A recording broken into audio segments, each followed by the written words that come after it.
சாய் பக்தர்களுக்கு என் அன்பு வணக்கங்கள். ஓம் சாய்ராம். என் அன்பு குழந்தையே, இந்த நேரத்தில் உன் சாயப்பா எதை பற்றி பேச வந்திருக்கிறேன் என்று நீ தெரிந்து கொண்டாயா? என்னை அறியாமல் உன் வேதனையை யாரால் உணர முடியும்? இத்தனை காலங்கள் நீ வேதனை பட்டு உன் வாழ்க்கையே நீ வெறுக்கும் அளவு ஆகிவிட்டது. இதற்கு காரணம் உன் வாழ்க்கை துணையாக அமைந்த உன் துணைதான். உன் உறவு மட்டும் சரியாக இருந்திருந்தால் உன் வாழ்க்கையில் இன்று இத்தனை பிரச்சனைகள் வந்திருக்காது. அதற்கு இடம் கொடுக்காமல் நீ மகிழ்ச்சியாக வாழ்ந்திருக்கலாம். இத்தனைக்கும் காரணம் உன் துணையாக வந்த உறவு தான் என்பதை நீ உணர்ந்து கொண்டாயா? எத்தனை பொறுமையாக இருந்தும் என் குழந்தையின் அருமை தெரியாமல் இன்று வரை எங்கோ இருக்கும் உன் துணையை பற்றி இனியும் நீயும் நானும் பேச அவசியம் இல்லை என்று நான் முடிவு எடுத்து விட்டேன். புலம்புகிறாயா? அப்பா, இந்த முடிவை ஏன் எடுத்தேன் தெரியுமா? உன் வாழ்க்கையில் உன்னை சுற்றி உள்ளவர்கள் நீ பட்ட வேதனை இன்று வரை உனக்கு தீரவில்லை.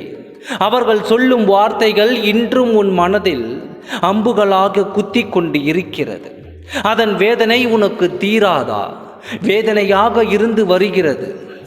என்ன இருந்தாலும் இல்லாவிட்டாலும் நான் நிம்மதியாக இருந்தாலே எனக்கு போதும் சாயப்பா. என்னை சுற்றி இருப்பவர்களை என்னால் முடியவில்லை. ஒவ்வொன்றையும் கேட்டு என்னை புண்படுத்தி கொண்டே இருக்கிறார்கள் என்று நீ வேதனையோடு எனக்கு தெரிவித்தாய் அல்லவா?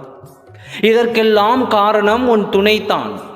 எங்கோ இருக்கும் உன் துணை என்ன செய்கிறார் என்று உனக்கு தெரியாது அல்லவா? அதை நான் அறிவேன்.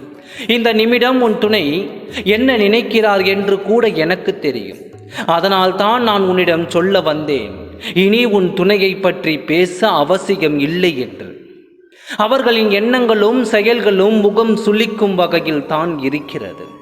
இன்று வரை நான் போராடிவிட்டேன் உன் துணையை மாற்றிவிடலாம் என்று. அவர் செய்த பாவம் அவரை சுற்றி சுற்றி வருகிறது. உன் சாயப்பா முயற்சி செய்தும் அவர் அருகில் என்னால் போக முடியவில்லை. காலங்கள் மாறும் என்று காத்திரு, வேதனைப்படாதே. உன் சாயப்பா உன்னோடு இருக்கிறேன். உன்னை வேதனையில் தள்ளி தனிமையான வாழ்க்கையில் வாழ விடமாட்டேன். அப்பா, உன்னோடு இருக்கின்றேன். உன்னுடைய நாட்கள் அனைத்தையும் உன் துணைக்கு கொடுத்து உன் துணையை நல்வழிக்கு கொண்டு வந்து அவரின் எண்ணத்தை மாற்றி அவரின் கர்ம வினையை குறைத்து பாவத்தை போக்கி உன்னுடன் அழைத்து வர நாட்கள் ஆகும். அதற்கு நீ சிறிது காலம் காத்திருந்து தான் ஆக வேண்டும். இப்படியே அவரை உன்னுடன் சேர்த்தால் உனக்கு இதை விட இன்னும் வேதனை அதிகமாகத்தான் போகும்.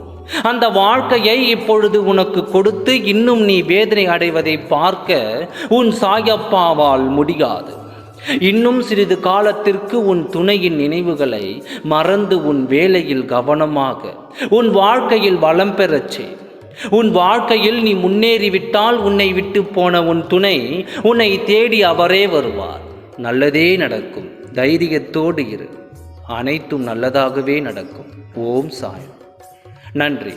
வணக்கம்.